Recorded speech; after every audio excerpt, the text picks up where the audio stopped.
I'm Jess. And I'm Tiff, and we're your curious cousins. Where we talk about everything kooky and spooky in the state of Oklahoma. Do you have an interest in dark history? Feel drawn to the paranormal? Are you fascinated with true crime? Are you in the market for two new cousins? Well, then you've come to the right place. Each week, your two new favorite cousins will explore all things kooky and dark history, while dabbling in supernatural and criminal activity here in our home state, Oklahoma. So join us on this exploration of a different side of Oklahoma history. You might just learn something kooky or spooky. You can find us on all major podcast platforms, including Apple, Spotify, iHeartRadio, Stitcher, Amazon, and Google. We think you'll like it. Find us at Curious Cousins. And Jess, tell them what to keep it. Keep it kooky and spooky. Bye.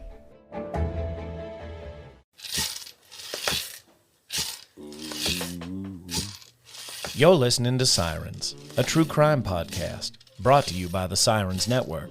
This podcast contains explicit content, so listener discretion is advised.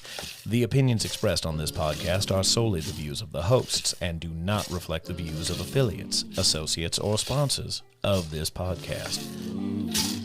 This is Sirens, a true crime podcast. So I have some guests with me today from the Curious Cousins Oklahoma podcast. They are going to take us through some Oklahoma history surrounding Satanic Panic and some witch trials from the late 1800s up to the 1970s. From there, I'll be visiting with my co-hosts Simon Vaughn and Mandy McNeely to discuss Satanic Panic from the late 60s on. Okay, so I have the Curious Cousins here with me today. Hello. Hi. Hi. I had noticed a lot of the bigger podcasts, they would say, like, not that it was derogatory, but they'd be like, oh, Oklahoma, like, we don't even know.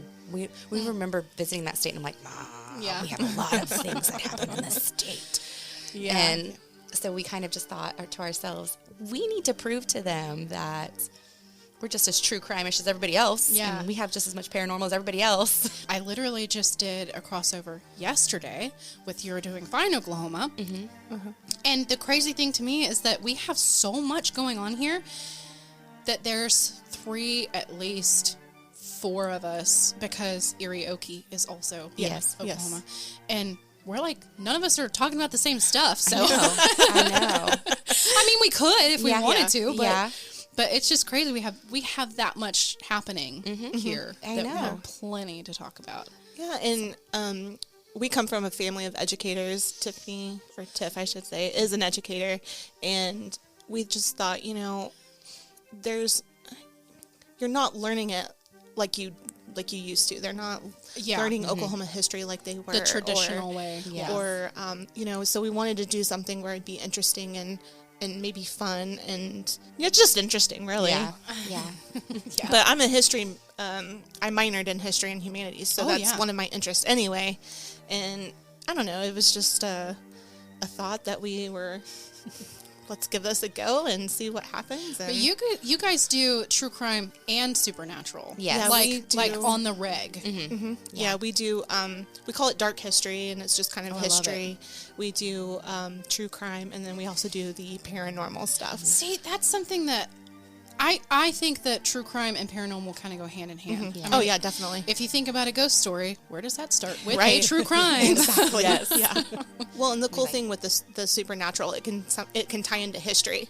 So yeah, that's another thing, is that I don't think this is acknowledged, even though it's an absolute fact. True crime is history. Yeah. Mm-hmm. Yeah. Period. Yeah.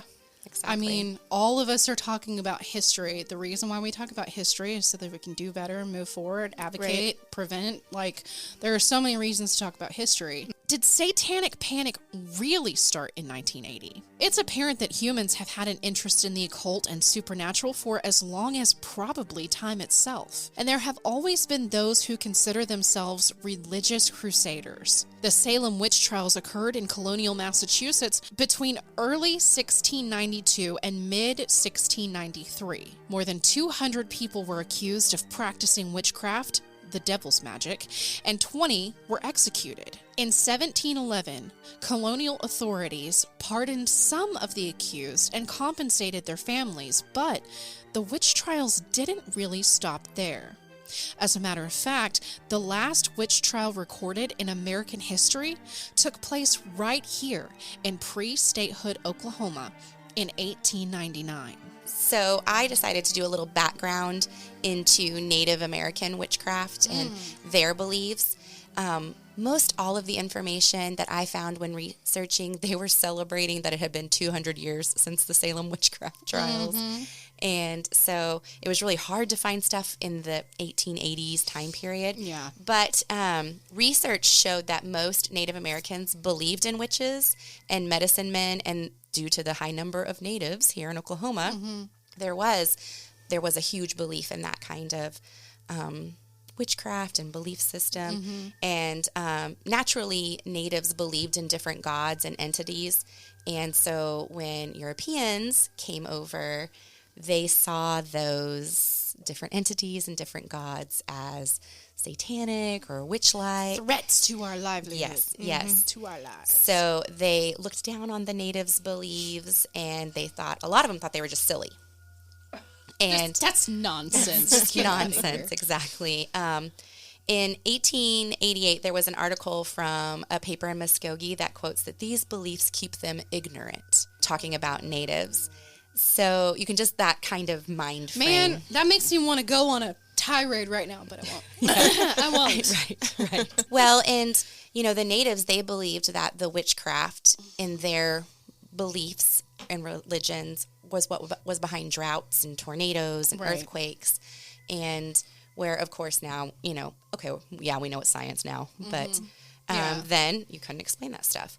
So in around the 1890 to 1899 time, natives, of course, had been around Europeans more, so they believed less in humans being witches and more in witches like possessing animals like dogs or cows or horses. Right. You know what's strange is that this last Halloween we just covered skinwalkers for one of our little things. So I don't know if you want to hear. That's what you're talking about. Is how they believed in possession of animals and men changing into animals and stuff like that. So I guess you can go listen to that. Oh yeah. Just take a pause. Just pause it here. Yes. We'll be right here when you come back. We will be. Yes. Here we are. Yes. We're back. So. I had another article from 1896 that claims that natives didn't practice witchcraft or, quote, witchcraft until Christians actually arrived in the New World. And said they were practicing witchcraft. Said that they were practicing witchcraft, or what the natives and Europeans thought was witchcraft. Yeah. In fact, it was Europeans that believed the practice they saw natives taking part in was witchcraft. Like, for example, the way that they would light a candle. Oh, you lit it in a weird way, that's witchcraft. And I don't know about you, there's only so many ways you can light a candle in 1890. What did you want to do? But it's so strange. That was kind of just a strange thing. And some weird articles that would pop up in 1892 in Wilmington, Delaware. There were 2 older women who were arrested for witchcraft because they were fortune tellers. And so at some point, these reading tarot or hands or whatever? Yes. And so you're just okay, where do we draw the line? Do we not here? have anything better to do than to track down these old ladies? Else going on in that time period. And 1894 in Pennsylvania, a Mrs. Ugoski was arrested and charged with witchcraft because she failed to cure a 12-year-old girl who was suffering from an incurable disease. And so in my mind, I'm oh, incurable? Wow. Well, that's her fault. Get her. Right. And there was a claim that cattle and horses and a turkey were affected by this woman who was unable to cure this little girl. And later, after they put this woman on trial, sentenced her to death for witchcraft. What? It came out that the girl's friends, they just wanted to see her killed because their little friend got killed. Oh, my gosh. And so I'm just this rings a bell. No kidding. Of 200 years previous that you were just celebrating. People are so vindictive, even young. I'm sorry. Yeah, I know. Vicious. Yeah. And then another one was in Juneau, Alaska in 1898. Is one of the last states to outlaw witchcraft, which I didn't know that there was laws Alaska? outlawing. Yes, and it wasn't even a state yet. But because there were several murders that were committed, all due to this, quote, witchcraft, and apparently there was just a jail full of natives that were all witches there in Alaska. So, people. And then, of course, in Hawaii, too, not even states yet, 1903, a kahuna was arrested for practicing witchcraft, which led actually to a manslaughter charge. Oh, my God. Later on. So witchcraft, it wasn't as widespread as it had been 200 years prior in the 1690s. Oh, but they were still on it. Yes. But you can see that it would creep up every once in a while, I feel like, and most cases were dismissed or led to other charges like manslaughter. Like little bubbles of Yes. satanic panic coming back around. Right. So I thought it would be fun to touch on, because Jess and I are real big in Oklahoma history, the Skiatook Witch. Yeah. Yeah. And, I've never heard of it. Oh my gosh, I hadn't heard of it until probably 6 months ago, maybe, that I finally heard of it. Yeah, I think you told me about it, so. Yeah. And I've lived here. Yeah, I grew up in Oklahoma City. I know, I have an excuse. Yeah. I'm not from Tulsa. I'm not either. So Hillside Cemetery in Skytook was established in 1895. However, prior to it being a cemetery, there was a school on or close by the location. It was called Hillside Mission Indian School, which was established in 1882. So I'm pretty sure some crazy energy is there in that land. Mm-hmm. A lot of people kind of go back and forth. Is it an urban legend? Is it really a ghost story? Did it really happen? Is it demonic forces? Is it witchcraft? So here's a little bit of background. Between 1880s and the 1900s, there's not a year. There's no definite year. Oh. This is real obscure. I love how that starts. Sometime back then. Yes. Yeah.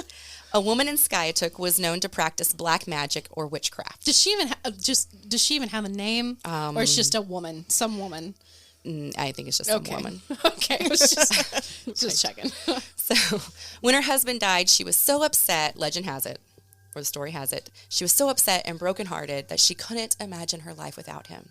So she literally refused to be separated from his body. One account said that she hid his body in her house, refusing to bury him until the townspeople discovered the corpse, and that they discovered the smell. Discovered it where? It didn't really mention how or where it was discovered. But how? It was discovered. And so they, of course, took her, and after the husband was buried, the grief-stricken widow witch dug up her husband in an attempt to bring him back to life using black magic. This was unsuccessful. Go figure. Of course it was. Because it's not real. So what did he die of? They just didn't say. Oh, okay. I thought I might have missed something. It could have been anything. Anything. Really. Yeah. It was between the 1880s and the 1900s. It could have been anything. He could have sneezed too hard. Right. Yeah. An infected toenail. Yeah. Oh, God. Very true. When the townspeople caught wind of her digging the body back up, they took the man's body back to the cemetery and buried him again. Oh, my gosh. The woman then returned to the cemetery herself and dug him back up. So she attempted this again, just attempting to put all of her energy into bringing him back to life. It never mentions how many times that this actually happened, but a lot. It seems that it happened a lot. Yeah. Well, she was a devoted wife, that's for sure. Eventually, though, the townspeople got tired of dragging this dead body back to the graveyard every day, and I can imagine the smell and decay. I mean, wasn't pleasant either. He had to have been like falling apart at that point. That's what I'm thinking. I'm like, there's got to be a point in which you just got to like get a wheelbarrow or something. Right, and you know, scoop him up with a his shovel. arm put it all in keeps there. falling off. That's horrible. Yeah. So as a town, they decided that we're just going to cover his coffin and bury the site in cement, so she couldn't dig the man back up. It is reported that this did end her attempts of reviving him. It is also reported that she ended up dying now of a broken heart or loneliness. Aww. So I'm sure you can all imagine what happened next. This enraged the witch. So a curse is born. There we go. She cursed the burial site. Boom. She cursed the burial site. So anyone who touches the grave risks demonic possession. And if you aren't possessed, I don't know how you don't become possessed if you touched it, but if you will be cursed with horrific tragedy and loss for the remainder of your life. Oh no. Interesting. That's interesting. You are able to visit the site in Skytook. It is found at Hillside Cemetery in Skytook. Most visitors will leave coins or flowers or other offerings to avoid the curse and appease any dark spirits or demons. Many paranormal investigators have visited there, and they reported strange noises. Of course they did. Felt touches, had rocks thrown at them. Rocks thrown. It was probably a kid hiding in a bush. Grabbed by unseen hands. There were ghost sightings. But I have heard... Are there ghost sightings of the witch or of the man? That's what I don't know. But then there's also a ghost sighting of a man, but then most people say, oh no, it's this kid that was hit by a car in the 1970s or something. Oh. So it's not clear who is the ghost walking it's a around. Cemetery, so... Right. Yeah, could be anyone. I did see one report that said that there were several graves that have been covered with cement. Oh. And so... Did it spread? That's a good question. Because some people are like, how do you even find the right one? Right. Or was it just somebody that was like, hey, why does she get to dig up her old man and I have to not, it's Grandma's my turn got now. her diamond ring in there. I'm going to dig it up now. Not just everyone's out there just digging people up. There is some confusion on who is actually buried in the said grave that is covered in cement. Some say it is the witch herself, but most believe it to be the husband of the witch. But my question is, where's her grave then? I was actually, I was Where's thinking hers? about that. Where did they put her? Some even say that the grave is of a husband, but that his wife passed away 3 years before him. So then they're like, well, then who's this other woman that was trying to dig you up the whole time? Oh, no. On the grave, you can make out some engravings. Park Hill is on the grave. And you can tell that it was just done when the cement was wet and they probably broke a stick off the tree next to it and started to engrave in it. Oh, wow. The man's last name, they believe, is Park Hill, and the word or name after the name appears to be Barnset. So I don't know if Park Hill or Barnset. I don't know which name is which. Back in that day, they had weird first names. Yes. So Park Hill could be his first name. Exactly. That's true. So it was hard. The death date is in February, but the year is too faded to see. Oh. So he died in February. Obscure. Yes. There is also a better known as carved into the stone, but you can't see what he was better known as. There appears to be a partial quote of a scripture from Samuel, the book in the Bible, Samuel 12:23. Can I bring him back? I shall go to him. He shall not return to me. Oh, my God. Oh. And so... I feel like that's important. Me too. I was like, oh. Who did that? Of course, most of the words on the cement block, I guess you would call it, are worn away due to time and exposure, and it appears the engravings were probably made with the stick while the concrete was still wet. But legend has it that the witch, in her heartbreak, carved them with her fingernails. Oh. No thanks. I can't stand my own nails to be super long. So. Right. I can't imagine having concrete underneath. I'm just guessing they probably meant after it was sealed and hard and... That's she carved them with her nails. Oh yeah, that makes sense. Chalkboard type to creep up the creep it up a bit. Yeah, gross. So that leads me to, as you mentioned, the last witch trial in the country, which did happen here in Oklahoma, and it is of one Solomon. I don't know if it's pronounced Hotema or Hotema, and so I'll give you a little bit of background on Mr. Hotema. He was a full-blood Choctaw native born in 1854 near Grant here in Indian Territory. His father was a ruling elder in the Presbyterian Church. This group was meant to settle disputes and enforce tribal law. They were also firm believers in witchcraft, being raised that way. Solomon was educated in a local school, then attended Old Spencer Academy. In 1878, Hotema was given a scholarship to Roanoke College in Salem, Virginia. It just has these weird, That seems strange. Right? I was like, Roanoke and Salem in the same place. I don't know about this. Suspicious. Yeah. There he learned the law and worked as a clerk for the Choctaw chief, Wilson N. Jones. In 1883, he marries Nancy Coleman. They have 3 children, and this is a spoiler, only one would survive to adulthood. So he became the county judge for Kiamichi County in 1884, and he lasted there until 1886. Kiamichi County is now present-day Choctaw County. So what you're saying to me is that he is a very upstanding, very legal-minded person. Yes. That would be held in high esteem in today's world. Oh, absolutely. Okay. Absolutely. In 1887, he was elected to the House of Representatives, then reelected again. House of Representatives. That's amazing. for Indian territory. Yeah, but that's amazing. Yeah. Yeah. In 1888, he was the county clerk for Kiamichi County. In 1889, not only was he popular and influential, Hotema also owned a successful mercantile business in Grant and a small farm with 100 cows and 200 pigs. That's a lot of achievements, though, for back, in 1899. Exactly. For a Choctaw man. Exactly. That's awesome. In 1898, a meningitis epidemic broke out across the Choctaw tribe, and really across Oklahoma. And several people, specifically children, were very susceptible to die from this illness. Jonah was Hotema's his pride and joy. It was his only son, and he dies of meningitis. Gosh. So people around the area started to spread rumors that the epidemic was caused by witches, since so many lives were lost. Oh, my gosh. Prayer meetings were held. Then a medicine man was consulted. This is 49-year-old Sam Tarnatubby. So keep his name in mind. Tarnatubby told Hotema what caused the disease and deaths. The victims had been bewitched.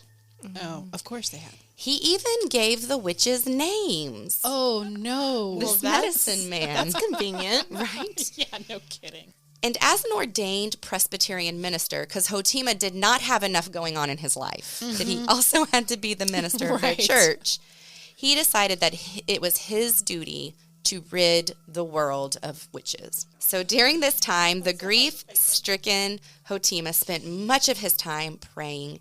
He beseeched God that the witches might be overcome and dwelled on Bible stories of sorcery as proof of their existence. He preached on the subject at church, telling his congregation that he feared his people were going back to the witchery and evil of the past. He pointed out that their ancestors of the 16th and 17th centuries fought against witchcraft, and at the time, many others were still fighting it.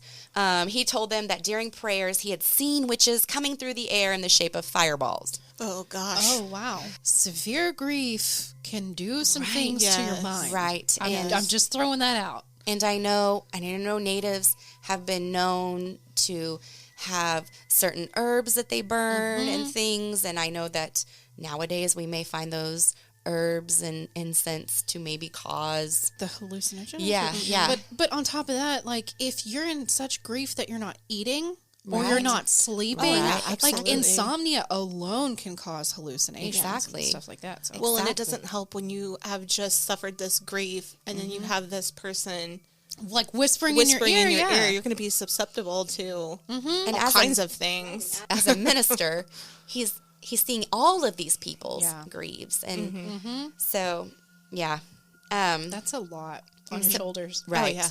So he decided to gather his friends. They are also noted Oklahoma witch hunters, or at least they claim to be at one time.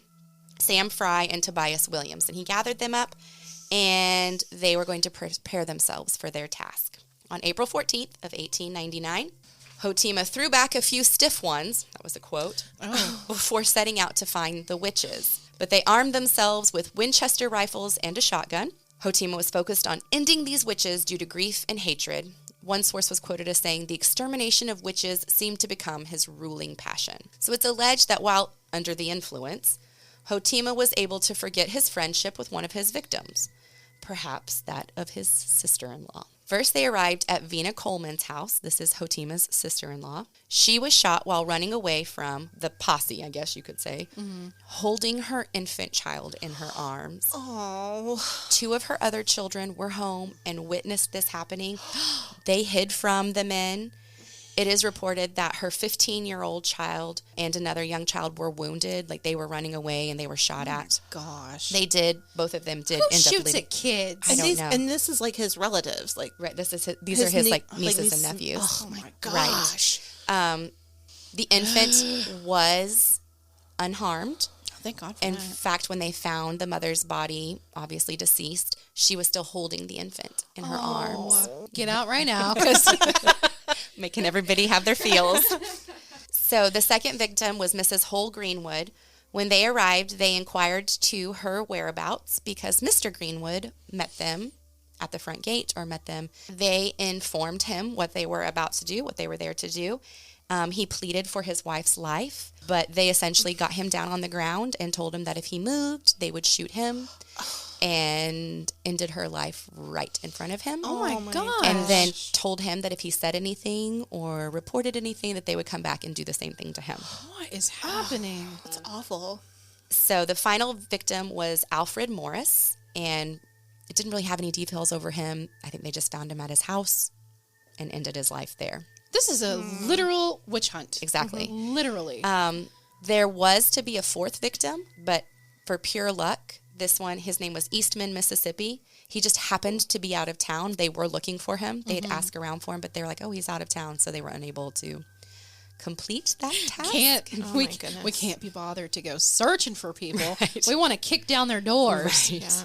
Yeah. So Hotema beseeched God that the witches might be overcome and dwelled on Bible stories of sorcery as proof of their existence.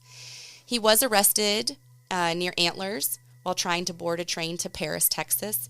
He claimed he was getting on the train to turn himself in. I'd claim that too. Yeah, sure he was. He provided information related to the murders, not quite a confession, but enough to prove that he was clearly present when it happened. Oh my gosh.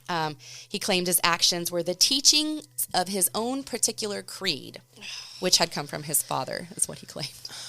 That's almost like cult-like, you know what I mean? Yeah. The murders. Weird you say that. I have so much cult stuff later. Oh, yeah. Right. Murders were carried out because the individuals had the evil practice of magic among the Indian people. It's so vague and generalized.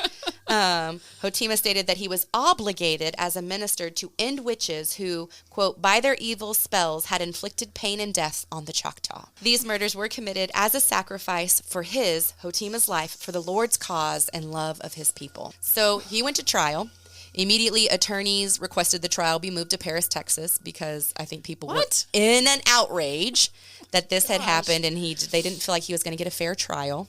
Well, yeah. So they moved it to Paris, Texas. I can understand that one. The jury debated insanity when Hotema confessed as a lawbreaker and willingly giving his life for the Lord. They were trying to debate whether or not he was sane enough to stand trial. Oh, wow. They tried 4 people, the medicine man, Stan Turnatubby, and then the other 2 that were with Hotema.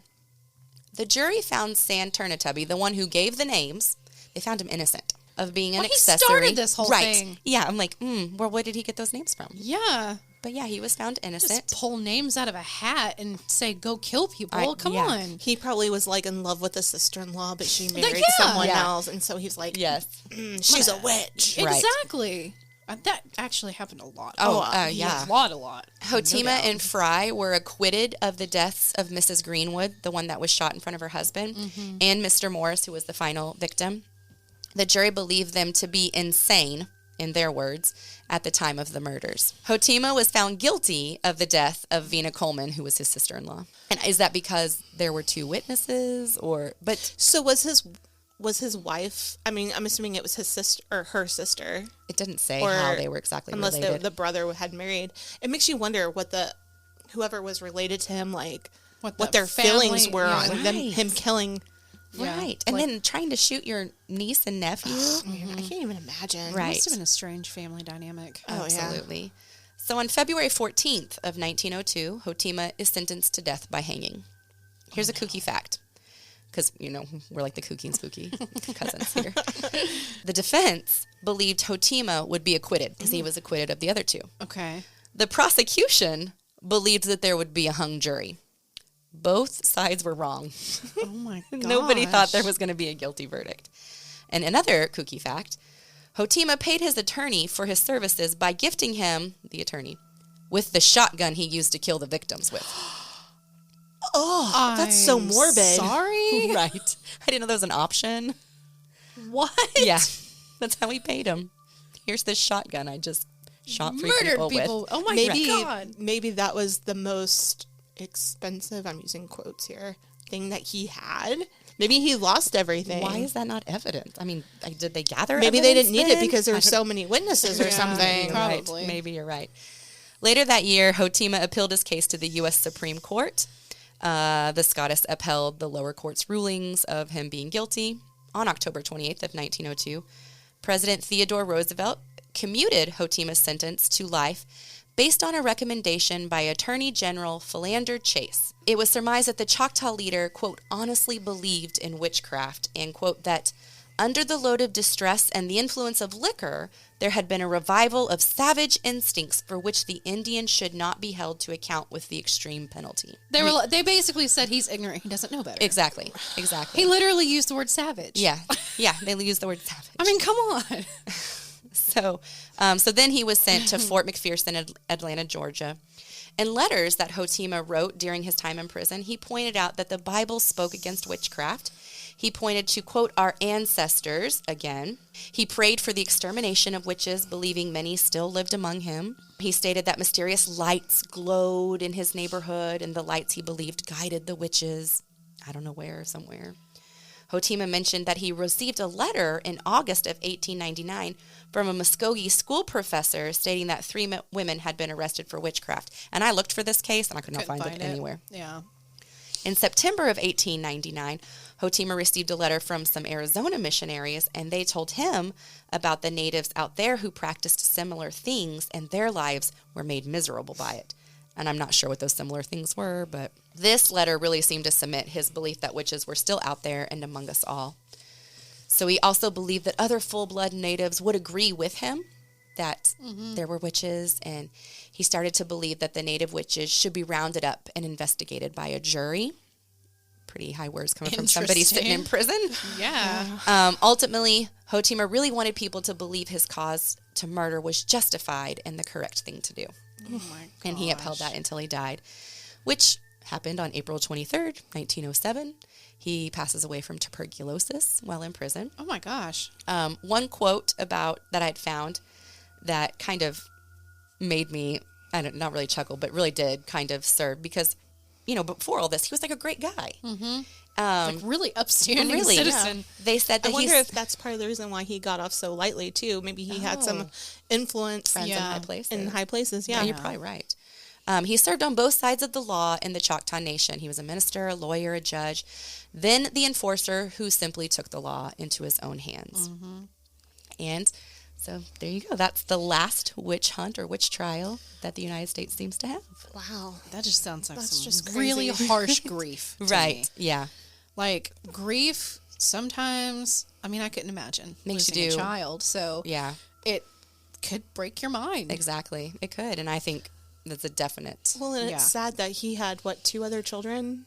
Or how many was it? He had 3, but only one has survived to adulthood. And that's so sad that you are so grief-stricken by these other children that you don't even remember you have one that is alive. Oops, Right. I just smacked that, but Well, and you just get so much hatred that you just want to end somebody else's life. yeah, it seems like it blinded him too. Mm-hmm. And that is a theme for this because it's basically all about your perception of reality and the fact that there are a lot of things that people don't want to accept. And especially when you don't understand it, whether it is a disease or some sort of violence that comes out of nowhere, whatever it is, people who don't understand sometimes look for understanding in places that, like They're just gonna random find places. Any kind of answer. Excuse or Yes. answer And for why. a lot of this, like a lot, is like these evils are so heavy that it had to have been the devil. It had to have been witchcraft. Yeah. It had to have been. Because, God wouldn't allow that. Right. So, which is disheartening. And it is heartbreaking. It really. is. And it on both sides too, because on one side you have where it's it's the devil, even though it's just because they're grieving or whatever it is, but then it's being blamed, it's because of Christianity, and so that makes Christianity look bad. Yeah. And so it's just like, it's kind of like this double-edged sword almost. And it's just crazy. Yeah, It's but just crazy. the crazy part about most of these cases is that there's not really a lot of Christians that are pointing the fingers. Right. It's just, it's a lot of grief-stricken people, just normal people. A lot of them just don't even have a religion. Some of them are it's just something that they just can't understand. So it has to be, you hear the rumors of the most evil thing, and that's the devil. That's Satan. That's witchcraft. And that has been ingrained since the Salem witch trials. So it's got to be that, because it can't be anything else. No. Yep. So it's just interesting that I loved how the newspapers were celebrating their 200 years and how much they'd learned since Salem. And then... Have we? Because I'm about today. I'm about to get into some modern day. Today. I'm like, have we really learned anything? I don't know. We didn't learn anything up to the 60s and 70s, I can tell you that. Right. I agree. Which road are you going to take us down? Well, kind of the opposite end a little bit. So I covered one of the last witch trials, I should say. Not necessarily witch hunt, but a witch trial. And, you know, in the middle of Oklahoma, you know, it's a long way from Salem, like we've been talking about. And like we've said, it's been more than 200 years at the time in the 1880s. Persecution of witchcraft was supposed to have ended in America with the Salem witch trials, but obviously it didn't. My case, I should say, I guess, it takes place with the Seminole tribe. Okay. So just a brief little overview about their belief in witches and witchcraft, just really quick. Their traditional, the traditional Seminole world is saturated with magic, just like every other native tribe in Oklahoma. But they have a strong belief with witches who cause illness and who can operate long distances. And they believed that they could magically send medicine arrows through the air towards their victims. And, interesting. You know, you guys briefly touched on this. They're also told that they shapeshift. And one of their main shapeshifters, and I could be pronouncing this wrong, not going to lie, the Stikini? Oh, yes. You know, I don't know if I'm saying that right. I don't remember. I actually had Simon on for the Skinwalkers because he's like real smart about all that stuff. And he said all of those things. We did actually talk about like Native American beliefs and stuff like that. And he like just blurted out like a bunch of these words. And I'm like, how do you even know how to say any of them? Right? Yeah. So, you know, refer to that episode. Yes, please, because I am more than likely saying it incorrectly. And so sorry if we mispronounce anything. We're not, you know, we're not it's trying not to disrespect intentional. anybody. No. But the Stinkini, it's known as the man owl and was originally said to be human witches that grew more terrible and more powerful the more evil that they bestowed upon people in the world. And there's actually quite a bit more said about them, but I don't want to go down that rabbit hole right now. So. And it's interesting because this fear of this supernatural being, it really became prevalent in the 1880s, especially when the Seminole tribe was, you know, booted out of their home and was forced to come to Oklahoma. I'm going to talk a little bit about this trial now. Okay. So it happened in the early summer of 1880. And a Native American woman who had been sick for many months, she died very suddenly one morning. And it was believed by some of the other natives that her death was caused by a witch. So, like you do. Right. So the woman accused, she was an elderly Native woman. Her name was never mentioned. Of course. And one source said she was from the Seminole tribe, and then another source said that she was from the, pardon me if I'm mispronouncing this, Miccosukee? They were originally part of the Creek Nation. And she was thought to be 80 years old or older. Oh. They're not sure. Well, if they're old, they're probably witches. Well, and on top of that, she was almost blind. Oh, my gosh. And then they described her appearance as, quote, long white hair falling loose on her shoulders gave her a weird appearance. She's just old. And she's just exactly. Old. And I'm sorry, it's not funny. It's just it's ridiculous. It's just so ridiculous. And so because of her appearance, it just confirmed to the more superstitious members of the tribe that their belief of her being a living, walking zombie witch because she's old.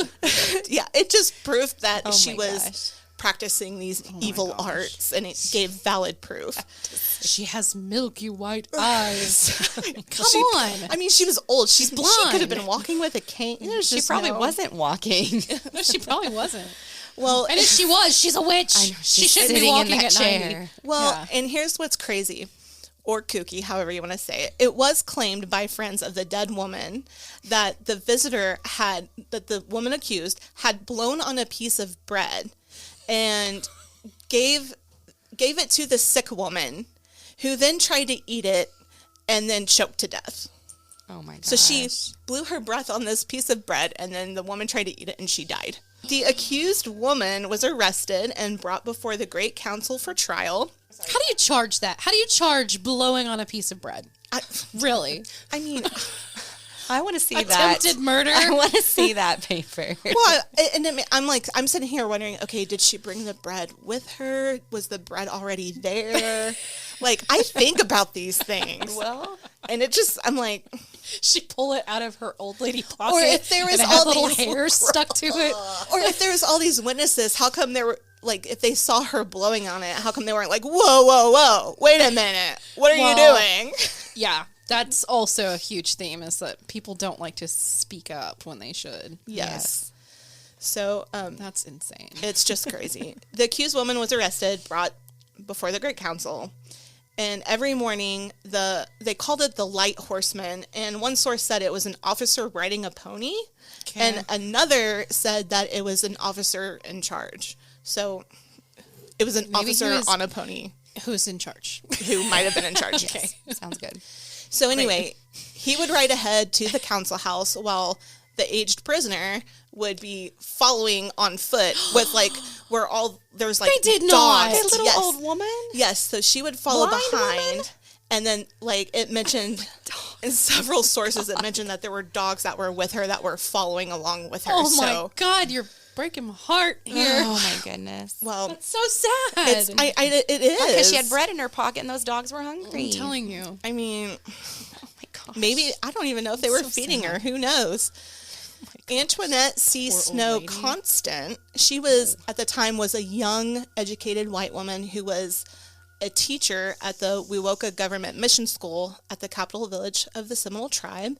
And it was a village located near what is now present-day Wewoka in Seminole County in the south central part of Oklahoma. Mrs. Constant would watch every morning as this woman was walking to her trial, and the trial had lasted for several days, and members of her clan, which was the Clan of the Wind, they weren't even allowed to speak on her behalf or in her defense at the trial. And in fact, they weren't even allowed to be at the trial. They weren't even able to be there, period.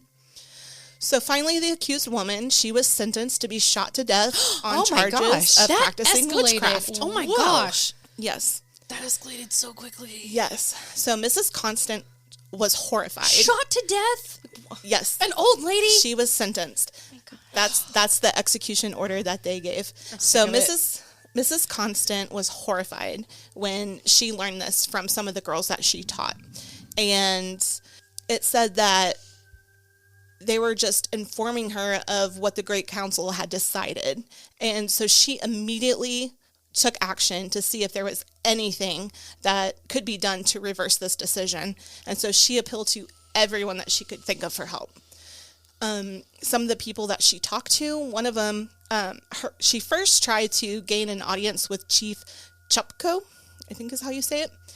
And he was, at the time, of course, chief of the Seminoles, and he was considered the most educated man in the tribe. He had already signed the death warrant and had set the execution for 2 p.m. on June 8th, 1880. And usually when this happened, there was no chance of getting it stopped or reversed or anything like that. But How far after that was, like, from her trial to her death sentence? it didn't really say, because it never said when her Specified the trial trial. actually started. It just said it was several days or many days. And That's horrible. so, and it Didn't said, even get time to appeal it. Right. well, and it said that it started in early summer. So I don't know, to me, I consider the end of May starting off as summer. Oh, yeah. And then- Oklahoma, yeah. But I mean, it could have been early June. Yeah. Well, obviously this happened in early June, but anyway, she tried to get in to speak to him. He really just, like, ignored her, honestly. And the chief had, and this is what's crazy, the chief had actually been a friend of hers, and her family, and had visited her family in her home many times where they shared meals. He played with her kids. Oh my gosh. And so she considered him a great friend, and he considered her a great friend because he was so appreciative of everything that her and her family were doing for his tribe. He would often say to her, "Teacher, never leave my people." However, during this trial, he just wouldn't speak to her. And it's my guess is that he knew that she would try and talk him out of it, or, say something against the situation, and he just didn't want to hear it, and, just ignored her. So That's so sad. it is sad. It's awful. Like somebody that you think is your friend. Yeah. That could actually legitimately help you in that. Right. And your people as well. So with not being able to speak to him in person, she decided to write the chief and the council a letter, which, if you guys don't mind, I'm going to read it to you. Oh, yeah. Okay, yeah. So it starts off, Honorable John Chupko, Chief of Seminole and members of council. I appeal to you this morning in the name of the women of this country and in the cause of our Christian faith and Indian civilization to spare the life of that unfortunate woman now under sentence of death to be executed for the so-called crime of witchcraft. There is no such thing as a witch. God alone has power over the spirit. You can only kill the body. You cannot kill the spirit. You now represent a civilized tribe. You have friends at home and abroad who are pleading for Indian rights. But when you, in the light of this Christian age, surrounded by elevating influences, schools and churches in your midst, will condemn and shoot to death a defenseless old woman for the superstitious idea of witchcraft, what more can your friends say in your defense? The day is fast dawning on your tribe when this act of yours will be stamped as a crime, and the name of the members of this council who sanction the act, however sincere, will go down in disgrace. It is honorable even now for you to reconsider the fatal step you are about to take. It will be a stigma on the Seminoles and a barrier in the way of your friends doing you good in the future. Be wise. Be above this cruel act, so that civilization may not be impeded and false impressions made on the young who are the hope of your race. In the name of all that is holy and elevating and the future welfare of your people, I pray, as woman pleading for woman, stay the hand of the executioner tomorrow. If evil comes of this act, remember, your friend warned you in time to avert it. In the cause of Indian civilization, I am your friend, Mrs. Antoinette C. Snow, Constant, Monday, June 7th, 1880, Wewoka, Seminole Nation, Indian Territory. And I just think that says, like, a lot. Mic drop. That is incredibly well written. Yes. Oh, yeah. And it was just, and that was... Like, I want to meet her. Right. And that was from, I found that in a newspaper from 1923 when they were talking, she had said, oh, here's the letter that I wrote. And they published it in the newspaper. So it was kind of like her memoirs. And I just, the fact that she was just like, woman pleading for woman, like, don't do this. And it was just like, she received no reply. What? Of course. Yep. Wow. She did later have the satisfaction of being told by several members of the council that they were opposed at the time of the execution, but had no authority to stop it. When that fell through, she then wrote to John F. Brown, who was an educated half Seminole, begging him to use his influence with the council and the chief. He did reply to her, condemning the action of Chief Chupko, but added, quote, I fear her fate is settled beyond the reach of any aid of mine, and her life doomed to pay for the forfeit of a credulousness I cannot trust my pen to name, nor can I bear to think of the retribution to the Seminoles, which the just consequences of the act will assuredly deal out. It's a really fancy way of saying, I'm so sorry. I can't help you. Yeah, exactly. I'm not going to get involved. Jeez. It's like, I have nothing for you. But it gets worse. Oh, How? really? Yeah. Mrs. Constance made another effort on the behalf of the condemned woman, and she sought out Reverend William Ramsey, a missionary who had long been working with the Seminoles. She had hoped would be able to use his influence, again, on the chief and the council. His reply was, quote, we can do nothing. Besides, you will lose your position as a teacher if you interfere with Indian affairs. I like this woman a lot. Was she native? No, I don't believe so. Oh, well. But she had worked there, so she was. Was this the young white woman that you're talking about? Yes, okay. she was. I think she was originally from Kansas, maybe. Okay. But she was part of. I think the whole mission was like a Presbyterian missionary kind of thing, and so she. Yeah. I don't know if she opened the school or if she was just a part of the school, but she called it her school, and. Well, she was advocating. I can tell She you was, that. Yeah, and she she's like she could speak Seminole, she could speak the language. She was very much an advocate for sure. But her response back to Mr. Ramsey was, Mr. Ramsey, if my tenure as teacher depends on my remaining silent when one of my sex, a helpless old woman, is condemned to be shot to death as a witch, I do not care to remain longer among the Seminoles. Wow. Oh. So she had no fear.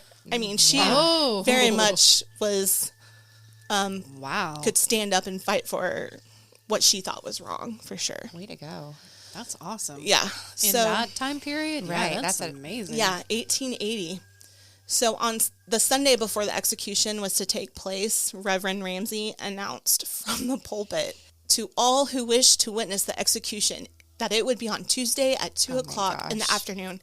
Like, you're announcing it. It's like you're approving of it. And it's just like, Come see the spectacle. Right. come be entertained. Yeah, that's just... There's probably somebody nauseating. selling hot dogs down at the corner. Well, there was probably somebody selling something because a million people are for going sure. to flock to this. Yeah, to watch an old lady be shot to death. Yes.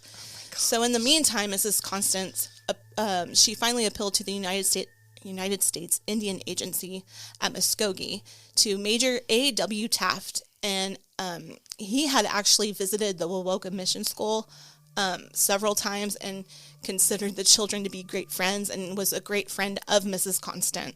And so in those days, it took several days to get a reply to and from the agency, but it was an opportunity that she felt she couldn't pass up just in case, in case she could at least get him a note or something. So She is like diligent. she's tenacious. fierce. She's fierce. bad boss. Yeah, for sure. Early Tuesday morning, the day of the execution, people from miles around began to gather. The aged victim was on the ground, not far from the little church, and sitting on the ground. It was in full view of Mrs. Constance's home, so she could stand on her porch and see. Oh my God.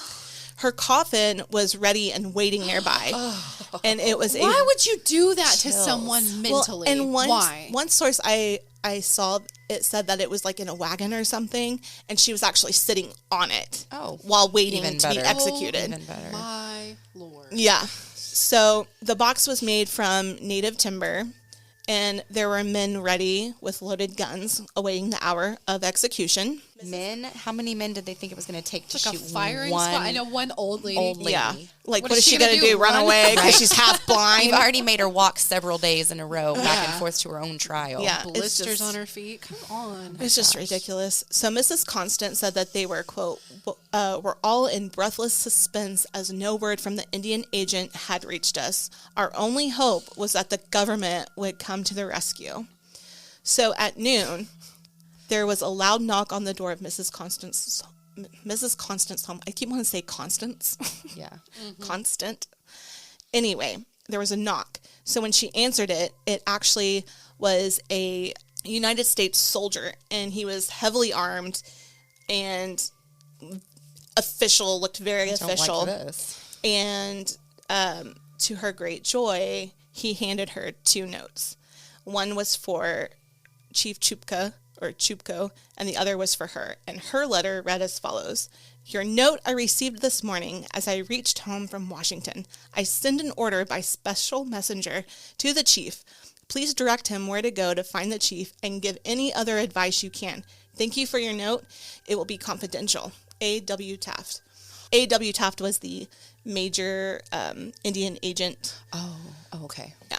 So her husband immediately took the messenger who delivered the note to the chief and the councilmen who were at the council house. And Major Taft had ordered the chief to stay the execution, warning the chief and the members of the council that if the woman was executed, he would hold the Seminole Council responsible for the act. Oh. Yeah. So that happened at noon. Her execution was at 2 o'clock. Oh my gosh. Can you imagine? So, oh my Lord. Of course, the chief wanted to know who had written the agent, and her husband replied, Mrs. Constant, with my approval. And the chief apparently then just dropped his head. And the accused woman was then set free immediately, and she made her way back home. But of course, this kind of started a raging storm against Mrs. Constant because she inserted herself where they didn't think she should have. Well, you know what? She saved somebody's life. She did. So why are we not talking more about Mrs. Constant? Right. Yeah. Well, and history. It even said that, well, she had said, that this storm was about to start against me because I, quote, stand for womanhood and Christian civilization. Wow. So that's awesome. It's just, I think it's great that she could even do that because, some of us are just like, oh, yeah, we think that's bad, but are afraid to speak out. Yeah. And Even she today, didn't have any problem doing that. The retribution of it, especially in that time period. Yeah, the clapback, it's just... You could be executed yourself. Right. Yeah. So, it takes a lot of guts and bravery to be able to do something like that. Well, and there were consequences. The next day, some of the girls from her school brought the old woman to her, and the woman threw her arms around her, and it said that they all wept for joy. Mrs. Constance then pointed heavenward and had said, God in heaven had saved your life, and she said that to the woman. And the chief immediately said, get me another teacher. Get another teacher. So she essentially got fired. And worth it. That's worth it, yeah. So she was never permitted to open the doors of her school again. However, she did continue her Bible work for a few more months. But then with her husband and children, they returned to Kansas, where I guess they're originally from. And the witchcraft incident, as I'll call it, and the breaking up of her school, it scattered the students, some of her students that she had, and some of them quit going at all, but some continued on elsewhere. She later moved to Edmond, Oklahoma, where she lived until her death on December 30th, 1928, and she's actually also buried there. So one last thing I want to mention. While this did put an end to executions for witchcraft and sorcery within the Seminole Nation, the old belief in witches still prevailed among the older generations of the members of the tribe for many, many years. That's amazing. That's an amazing woman. Yes. Right. What did you want to do with the rest of your life? Because you're done. You're done. You're done. Well, and it just shows even though you think there isn't any hope of a great outcome for what you're trying to do, still try and do something because you don't know what's going to come of it. Right. But also, second point, she's just a citizen, had nothing to do with anything. Yeah. So it goes to show that literally anyone at any point can be a hero. Exactly. See something, say something. Yeah. Yep. You know? Absolutely. Thanks for sticking with us during the first part of Satanic Panic, and thanks again to the Curious Cousins for covering some of these horrific witch trials that Satanic Panic caused pre-1970. Catch the next episode to see where Satanic Panic goes in the decades to come. Keep it kooky and spooky.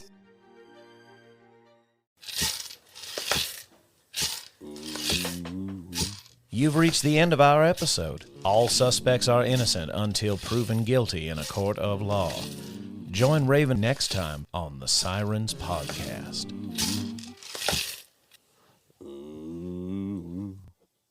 Do we have an outro? That's our outro, isn't it?